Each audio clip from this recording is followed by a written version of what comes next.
itu kata-katanya apa? Atau Iya. Ya, ada kayak gitu. segera dikembalikan utang kamu.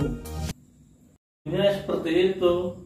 Daripada saya yang diomelin, mending saya ngomelin orang.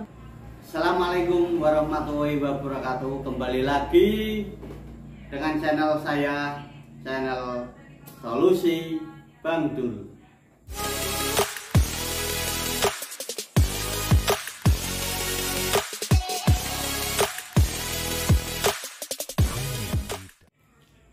Pada kesempatan kali ini saya tertarik ingin membahas tentang dunia pinjol, karena kita tahu sendiri sekarang polisi masih gencar-gencarnya mengupas tuntas bos-bos pinjol yang ada di Indonesia. Dan pada kesempatan kali ini kebetulan saya mempunyai dua teman, yang satu korban pinjol dan yang satu mantan debt collector. Dan nanti kita akan lihat pengalaman mereka berdua. Kita simak aja nanti video. Seperti biasa, jangan lupa like, subscribe, dan komen channel ini. Untuk mengupas lebih jelasnya, kita panggil korban pinjol yang akan datang ini. Monggo Mas. Selamat malam. Ini saya mau tanya nih, kok bisa-bisanya Anda terjerumus dalam pinjaman online itu? Alasan yang pastinya itu kenapa? Ya, jadi gini, untuk awalnya itu dulu saya itu kan ya cuman dengar-dengar dari cerita orang, sampai akhirnya saya karena lagi kepepet butuh duit beberapa ratusan gitu, sampai akhirnya saya nyoba sendiri buat memastikan aplikasi pinjol tersebut.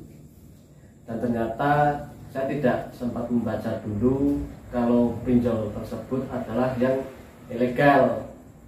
Langsung saya daftar dan akhirnya di situ saya bisa untuk meminjam sekitar beberapa ratus lah. Dan sampai akhirnya saya sedikit kesusahan untuk mengembalikan pinjaman tersebut, sampai dari pihak pinjolnya itu menelpon saya terus, diteror WhatsApp, sampai dari teman saya pun sempat mengabari kalau dia di WhatsApp juga sama pinjol tersebut untuk melunasi atas nama saya sendiri. Jadi ya yang saya sesalkan di sini adalah dari pinjol tersebut jadinya nama saya itu sudah tidak bagus gitu ya, kemungkinan tersebut kayak gitu. Dan juga saya jadi pusing kalau mau pinjam lagi, tidak tahu ini karena nama saya sudah tidak bisa dipakai lagi gitu ya. Nah itu Anda apa, pinjam itu satu pinjol atau beberapa pinjol? Awalnya saya satu, terus saya lancar angsuran masih oke, sampai akhirnya ada teman saya itu ngabarin kalau pakai pinjol yang ini aja, download yang ini. Terus dia bilang kalau tidak dibayarkan nanti paling cuma di WhatsApp teror, tapi sekitar beberapa bulan nanti juga bakal diam, itu katanya. Ikutlah saya atas anjuran teman saya itu. Ternyata ya itu sebenarnya nggak bagus ya, karena tadinya yang nama saya masih bagus, masih bisa pinjam atau bisa buat kredit lain, jadinya mungkin nama saya sekarang sudah ke blacklist, jadi sudah tidak bisa buat dipakai lagi datanya gitu. Oh, ini kan dengar ya nggak dengar sih, lihat sendiri di TV kan lagi marak-maraknya itu. Iya betul Pak. Penggerbekan pinjol itu. Iya. Ada nggak yang digerebek itu yang pinjol yang kamu pinjem itu? Kalau yang saya lihat dari berita itu ya ada satu itu yang saya pinjam yang ilegal tersebut. Ya saya sedikit senang karena dia sudah meneror saya, sudah memaki-maki menggunakan bahasa yang kasar tersebut ya.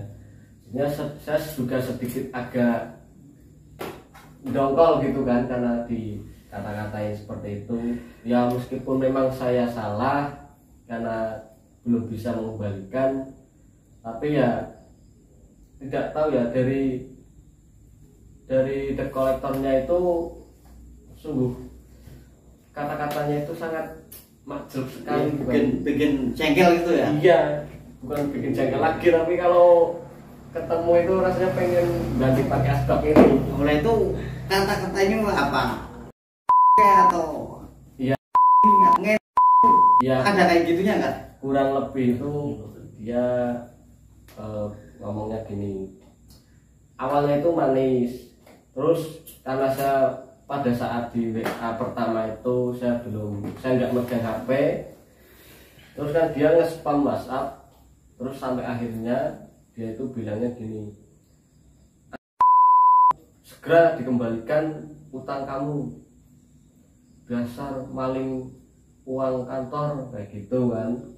Loh, saya kan di sini kan ya memang lagi berusaha buat nyari uang biar bisa mengembalikan.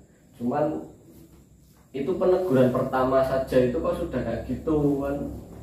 Ada rasa ya benar-benar dongkol lah di sini ya. Jadi saya juga kalau mau mengembalikan itu waktu itu jadi rasanya kok gini sekali untuk debt collectornya itu, nagih saya itu kok sampai ngata-ngatain begitu. Jadi ya sempat saya ulur dulu kan, waktu itu sudah ada uang, cuman saya ulur dulu sengaja karena sedikit perasaan dongkol ini gitu. Lah itu jangka waktu pinjaman itu berapa bulan atau berapa hari? Yang saya pinjam itu ada beberapa pilihan Pak ya, dari beberapa aplikasi itu ada yang pilihannya 7 hari sampai ada yang 2 minggu, dan ada juga yang 28 hari, itu kurang lebih 1 bulan lah gitu. Itu paling panjang Yang saya tahu sebelum akhirnya saya sudah tidak memakai aplikasi itu ya, paling lama itu 28 hari itu pinjamannya. Itu yang 7 hari itu ilegal atau legal? Yang ilegal itu Pak, sudah jelas yang kayak gitu ilegal. Pernah saya coba cek saja sebelum akhirnya saya pinjam itu, untuk pinjaman sebesar 800.000 itu nanti mengembalikannya itu sekitar 1.400.000 atau 1.200.000 Pak. Berarti berapa itu? Hampir 2 kali lipat kan? Lipat ya? Iya. Terus di situ juga kita minjam 800.000 itu, di keterangannya itu kita cuman dapat uangnya itu sekitar 600 berapa, nggak sampai 650, itu ada potongan-potongan admin atau apa itu katanya kan. Nah waktu itu saya belum saya pinjam gitu kan, saya masih coba lihat-lihat itu persyaratannya, terus itu pinjamannya segitu, untuk nanti yang diterima segitu, terus pengembaliannya segitu. Makanya saya juga kaget gitu kan, kok sampai segitunya untuk pinjamannya itu. Tapi tetap dipinjam itu ya? Kalau yang waktu yang pinjam 800 terus pengembaliannya sekitar 1.200.000-an itu saya tidak pinjam Pak, karena terlalu beresiko dan juga waktunya itu cuma 7 hari atau 10 hari itu Pak. Kalau di total itu kamu udah pinjem di berapa aplikasi itu? Kalau saya sendiri itu paling cuma 3 atau 4 aplikasi Pak. Soalnya ya itu terakhir itu ya karena yang ilegal itu saya pinjam yang 14 hari, tapi masih 10 hari itu sudah diingatkan sama debt kolektornya, sampai akhirnya ya masuk hari ke-12 itu saya dimaki-maki gitu Pak. Makanya saya itu dongkol dan sengaja saya telatkan gitu kan untuk pembayarannya. Nah itu karena saya rasa dari pihak debt kolektornya kok tidak bisa kooperatif sekali, menggunakan kata-kata kotor atau ya segitulah. Ya nanti saya panggil itu.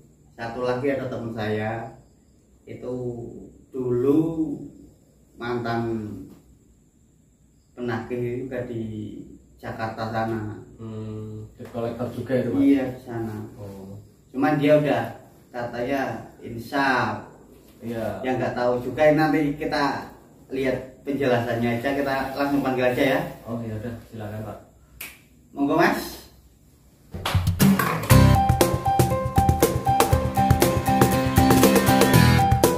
Selamat malam. Selamat malam Mas Abdul dan siapa nih? Bapak Dimas. Bapak Dimas. Maaf nih sebelumnya ya, saya undang ke sini. Apakah merepotkan atau enggak ini?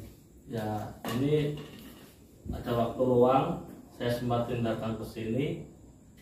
Saya tertarik ini ingin mengulas masalah pinjol. Dan ini juga temen aku kan korban dulunya itu. Sekarang sampean kan mantan debt collector. Itu apa benar kalau nabi itu harus dengan kata-kata kasar, dengan istilahnya yang nggak memanusiakan manusia lah? Apa itu diharuskan dari perusahaan atau emang inisiatif dari Anda sendiri?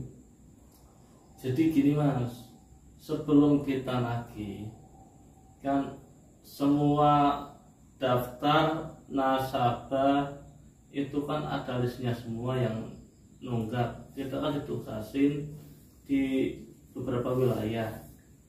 Jadi untuk untuk nasabah-nasabah yang telahnya dari 30 hari sampai 60 hari itu target yang pertama Mas yang kita samperin.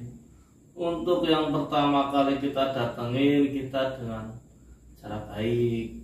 Tunggu. 30 sampai 60 hari Yang masa telatnya belum membayar. Nah, tapi ini kan yang katanya cuman 7 hari, 14 hari. Iya, jadi kalau yang sebelum akhirnya jatuh tempo itu dari debt kolektornya sendiri Bapak ini atau dari admin perusahaannya itu Pak berarti Pak? Oh, untuk yang masih Proses itu ya itu dari kantor dulu Mas. Kita itu ya. ditugaskan dari kantor untuk melakukan penagihan secara langsung. Ya. Jadi kita kan diberi list dari kantor, ada alamatnya, si siapa namanya Mas Dimas. Di list itu ada keterangannya sama Mas Dima itu alamatnya di sini sesuai KTP sudah tertera semua Mas. Jadi di list itu ada semua, kita tinggal nagih datang ke Mas. Kita hari pertama ngomong baik-baik, kita lakukan dengan baik dulu. Dengan baik kita nggak mendapatkan sesuatu, ya kita samperin lagi dengan cara yang lebih lagi Mas. Enggak sesuai yang baik-baik lagi. Oh, berarti Anda itu yang ditugaskan khusus untuk terjun lapangan langsung ya? Berarti yang via telepon itu beda lagi? Itu beda lagi, itu bagian kantor. Jadi kita itu harus ditarget oleh kantor. Kita datang ke rumahnya, mau nggak mau kita harus dapat. Jadi kita juga ditargetin buat dapat. gagal kan istilahnya apa ya, waktu sekarang masalah COVID itu kan dari pemerintah kan juga memberi keringanan. Itu kalau dari pinjol sendiri emang ada keringanan kayak gitu atau enggak sih? Ya untuk keringanan kami tidak ada, kami itu mau nggak mau harus dapat duitnya. Jadi ya kerjanya ngomelin orang terus ya? Ya kurang lebihnya seperti itu. Daripada saya yang diomelin, mending saya ngomelin orang. Emang Oke Pak, ya baik, saya mengerti ya untuk penjelasannya dari Bapak mantan debt collector ini. Kalau untuk Bapak sendiri, pengalamannya itu pernah nggak sampai bentrok sama itu yang pernah hutang itu sampai bentrok itu pernah apa enggak sih Pak? Wah, kalau untuk bentrok itu ya kita juga kerja juga hati-hati Mas. Oh iya. Dalam artian hati-hati, ya namanya orang utang ditagih kan pasti beribu-ribu alasan kalau dia nggak punya duit itu untuk mengembalikannya. Iya betul. Nah itu ada apalah, ada inilah, ada itulah. Tapi kan di sisi lain kita juga ditargetkan untuk dapat uang itu yang dipinjam itu harus kembali. Ya kita mau melakukan teror dan lain-lain. Intinya yang si hutang itu ada rasa takut dan harus membayarkan. Kalau untuk bentrok sih ya namanya bersih tegang sih ada, tapi untuk bentrok belum. udah biasa sih ya. Udah biasa. Lah sampai sendiri pernah nggak didatengin ke rumah lah? Kalau buat saya sendiri, alhamdulillah nggak sampai datengin ke rumah Pak ya. Cuman ya itu apa, lewat WhatsApp itu sama telepon terus.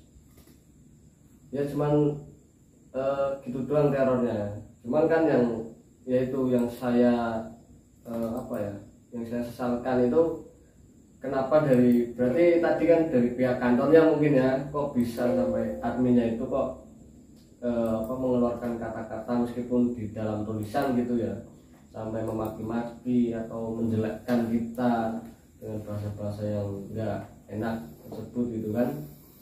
Ya kalau untuk dari penjelasannya Bapak tersebut, kalau yang telat sampai 30 atau 60 hari itu terus Bapak datang ke rumahnya itu ya saya tidak masalah, karena itu memang sudah keterlambatan sudah sangat lama dan memang sudah Bapak ditugaskan kayak gitu. Dari sini kan yang saya permasalahkan itu kan yang di chat tersebut di WA itu dari cara penagihannya itu yang kurang bagus. Dan untuk Bapak debt collectornya itu ya saya rasa dari kerjanya emang kayak gitu, saya tidak permasalahkan lah gitu. Berarti kalau antara debt collector yang nelpon sama yang ke rumah itu malah sangaran yang nelpon pasti ya? Iya itu kan, dia itu ya mungkin karena lewat telepon gitu ya, jadi ya bisa semena-mena atau apa ya. Mungkin kalau ketemu langsung ngobrol itu kan enak gitu Pak ya, kita ngobrol kenapa kita belum bisa membayarkan hutang tersebut, kan bisa diobrolin dengan baik-baik. Itu kan kalau ngobrol langsung tatap muka itu kan kemungkinan untuk bisa dipahami, saling memahami itu kan bisa lebih kena gitu Pak, daripada lewat telepon. Ini Mas, saya mau tanya, kan pinjol itu ada yang legal juga ada yang ilegal. Nah itu Mas dulu itu kerjanya itu yang bagian ilegal atau yang legal? Kalau yang ada untuk nagih ke rumah sudah pasti itu pinjolnya itu yang udah terdaftar oleh OJK. Yang legal berarti sampean yang legal ya? Yang legal. Makanya jangka waktunya 30 iya 60. mungkin itu soalnya dari yang saya pinjam itu kan cuman 10 hari 14 hari gitu Pak. Nah itu kalau kan ada yang di TV-TV itu kan ada penagihannya sampai disebar data semua kontak, foto-foto. Ada juga yang katanya foto bukil, terus yang lagi enak-enak juga bisa diambil itu dari handphone kita. Itu caranya gimana sih Mas? Wah, untuk masalah data di handphone itu kan udah urusannya kan bukan debt collector lagi. Untuk urusannya kan bagian dulu Mas, persyaratannya itu apa aja yang didaftarin. Tapi untuk perusahaan yang dulu saya tempat bekerja itu cuma daftarnya kan melalui KTP dan NIK. Tidak, istilahnya nggak ilegal, berarti ya itu yang nyebar data itu yang ya, ilegal itu ya. Kemungkinan yang ilegal itu Pak. Jadi kan ada dulu itu juga saya ada itu yang harus disetujui itu dari panggilan telepon itu meminta persetujuan. Terus apalagi ya untuk kalau untuk gambar atau file itu jarang yang ada Pak. Cuman sempet kata teman saya juga ada yang harus disetujui itu untuk filenya itu. Jadi mungkin yang file itu karena udah disetujui, jadi dari pihak admin dari pinjol tersebut bisa masuk datanya ke HP kita itu mungkin Pak. Makanya bisa lihat foto atau segala macam, jadi terus disebarkan mungkin begitu. Berarti judi online nih, judi pinjol ini Pak, lebih berat yang ilegal ya. Ya di mana-mana yang ilegal itu kan nggak terdaftar kan, itu pasti caranya lebih mudah, dapatnya uang lebih mudah, dan satu lagi resikonya juga besar. Iya Pak, betul. Nah, Mas sejak kapan jadi debt collector dan kenapa sekarang malah keluar dari pekerjaan? Untuk saya jadi debt collector itu dari tahun sekitar 2016 sampai 2018 akhir, jadi sekitar 2,5 tahun lah. Jadi debt collector itu ya bukan pekerjaan yang mudah juga Mas. Tiap hari saya ditugaskan buat nagih. Sama dibilangnya Mas nih harus ada target, harus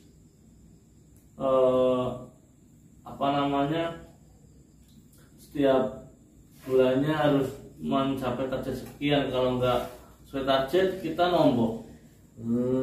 Oh gitu ya. Berarti kalau udah masuk ke debt collector itu risiko semua di debt collector. Ya risiko di debt collector juga. Makanya kita yang jadi debt collector itu kalau kita bicara harus nggak bisa, kita bagaimana caranya kita ngomong dengan penekanan biar kita itu dapat si penghutang itu bisa membalikin. Berarti antara pinjaman online itu sama debt collector PT-nya beda itu? Apa satu wadah atau emang beda-beda? Nah untuk perusahaan kan banyak itu Mas. Ya perusahaan juga ada aturan lainnya sendiri-sendiri.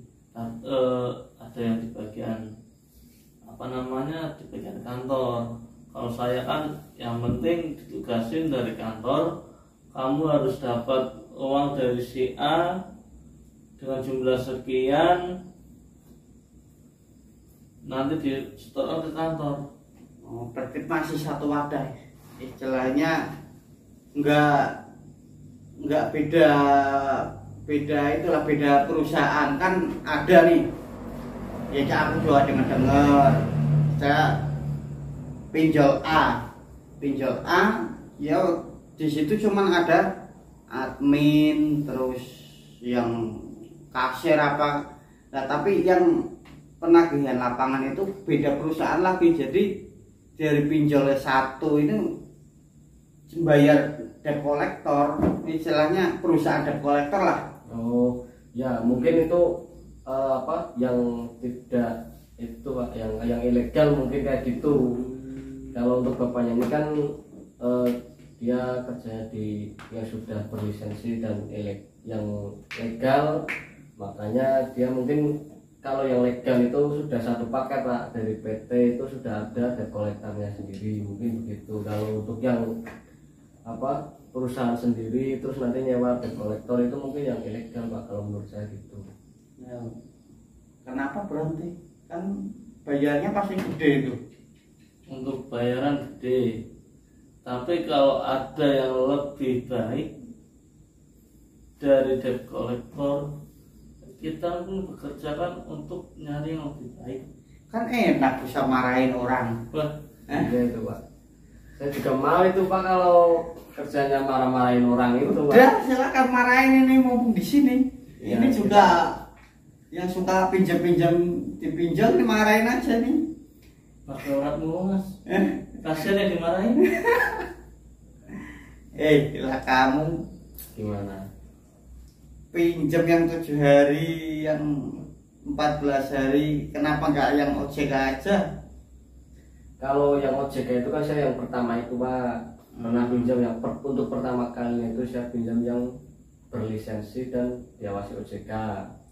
Jadi ya kalau waktu itu saya tidak membayarkan, mungkin saya juga disamperin Bapak ini. Cuman kan untuk yang OJK itu saya sudah bayar lunas sebelum jatuh tempo. Nah itu setelah saya pinjam yang legal itu, saya dengar-dengar dari cerita teman sama dikasih tahu untuk aplikasinya ini, itu makanya saya coba yang ilegal Pak. Itu Tapi merugikan Pak buat saya Pak, itu teman saya itu kira-kira sesat itu Pak. ada berapa aplikasi itu yang pernah Anda pinjam? Ya sekitar 4 lah Pak, 4, nggak banyak. Oh Pak, iya. saya. Tapi sekarang masih. Ya saya sudah tidak Pak, saya sudah berhenti dan ya Dibayar semua itu? alhamdulillahnya meskipun nama saya Pak sudah terdaftar di blacklist Pak ya. Mungkin Kok di blacklist kenapa? ya mungkin karena memang kalau dari yang ilegal itu mungkin telat 1 hari aja sudah langsung masuk blacklist Pak, katanya seperti itu. Tapi kalau yang OJK masih aman ya? Kemungkinan masih aman. Jadi kan saya pinjam yang ilegal itu kan saya itu dongkol Pak, makanya saya itu sengaja lambat-lambatin untuk pembayarannya gitu. Ini kan pernah juga menteri apa itu yang kasih statement bahwa pinjol itu harus dihancurkan, dipinjemin tapi nggak usah dibayar. Menteri Kominfo itu kayaknya. Bagus itu Pak. Pernah ada itu statement kayak gitu. Itu untuk yang ilegal itu berarti ya. Tapi ya itu kan saya kan pinjamnya dulu Pak. Kalau mungkin itu kan dari menteri itu kan mungkin baru-baru ini juga Pak Mahfud MD juga kan ngasih itu. Iya itu Pak, saya statement yang pinjol ilegal nggak usah dibayar. iya bersyukur itu Pak untuk yang baru mengenal pinjol sekarang ini Pak. Ada yang mendukung Pak. Kalau dulu saya itu kan Gimana kalau kita pinjam aja di ilegal masih bisa ada ini? Kira-kira masih bisa ada? Ya untuk ilegal kan mereka nggak diawasin oleh OJK, nggak nggak terdaftar. Ya mungkin masih bisa-bisa aja. Soalnya kan yang penting persyaratan memenuhi lah. memenuhi, ambil aja. Gitu ya. Gimana, Bang tertarik? Enggak, kalau masalah hutang berhutang Ya. itu kalau saya paling takut. Kenapa itu, Pak? Ya nggak tahu ya, rasa di hati itu beda lah kalau kita hutang itu. Tapi aku kalau pinjol nggak begitu tertarik. Judi online aku dulu, kalau yang itu kemarin judi online aku dulu ya pernah. Mantap, Tapi kan Pak. saya nggak pernah pinjem Iya. itu. Syukur Tapi lah, utang, Pak, ya? Hah? Tapi utang. Enggak, Enggak pinjam tapi utang. murni itu murni Terus lanjut, hasil Pak. hasil kerja buat main itu murni kayak gitu. Tapi menghasilkan, Pak. Ya begitulah. Ya Oke. makanya aku buat channel kan ini sebenarnya untuk Bapak judi online. Kita akan membongkar kupas tuntas bahwa judi online itu benar-benar banyak kecurangan. Tapi kali ini aku kan lihat di TV itu masih gencar-gencarnya itu pinjol-pinjol, dan saya punya kenalan itu dengar-dengar si Mas Dimas kan pernah pinjem-pinjem, mah ini aku panggil aja. Terima kasih ini Pak sudah di. Nah ini yang debt collector ini itu teman saya nge-WA, aku punya teman debt collector, kita ketemu kapan? Nah ini pas malam hari ini kita bisa ketemu bareng. Jadi begitu antara debt collector dan apa ini korbannya itu, ya mungkin yang debt collector ya masih batas wajar lah penagihannya, dan yang korban pun masih belum terlalu dalam lah. Kalau kita lihat yang di TV itu kan Udah bunuh diri. nah istilahnya benar-benar itu jadi korban, frustasi, ketakutan yang panjang, ya nyampe bunuh diri. Untuk itu terima kasih kalian berdua udah datang ke rumah saya, Ya, sama-sama bisa Pak. mampir untuk meramaikan video kali ini. Dan saya untuk terima kasih juga untuk teman-teman yang setia menonton dan like channel saya. Semoga kita semua diberkati oleh Tuhan Yang Maha Esa, Amin. Allah Subhanahu wa Ta'ala. Sekian dan terima kasih.